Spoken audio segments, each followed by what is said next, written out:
Not only are we waging a global war over a pandemic, but as well a war of words among politicians over which states are entitled to additional federal funds. Today, Democrats were calling on Senate Majority Leader Mitch McConnell to eat his words over a suggestion that states will file for bankruptcy before getting additional federal aid. Leader McConnell's remarks are so far out of the mainstream that I believe he's going to have to walk them back. Senator Chuck Schumer tonight angrily responding to the Senate Majority Leader's statement that he would not support any further assistance to states in need and suggested instead they file for bankruptcy.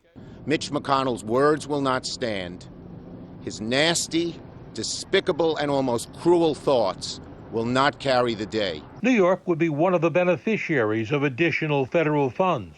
McConnell's bankruptcy idea that would impact many Democratic states had Governor Cuomo in his crosshairs. This is one of the really dumb ideas of all time. Not to fund state and local governments is incredibly short-sighted. While not offering any real defense of McConnell, President Trump said he'll be looking closely at which states get more federal bailout funds. It is interesting that the states that are in trouble do happen to be blue. A lot of people understand very well what Mitch is saying, and they also understand the other side of the problem, and I'll be speaking about it. We're going to do the right thing for our country. The political bickering continued on a day Congress gave its final stamp to a $500 billion stimulus package for small businesses and hospitals and sent it over to the White House. The yeas are 212 and the nays are 182. And in a vote approved along party lines, the House voted to create a select committee to oversee just how those federal funds are dished out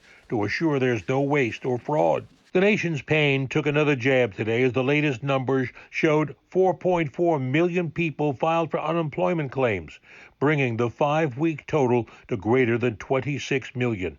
That's roughly 16% of the workforce.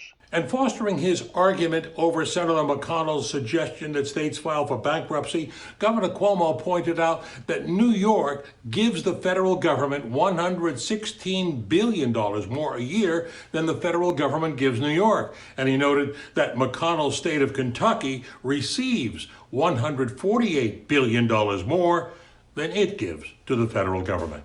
Reporting from home, I'm Marvin Scott, Pix 11 News.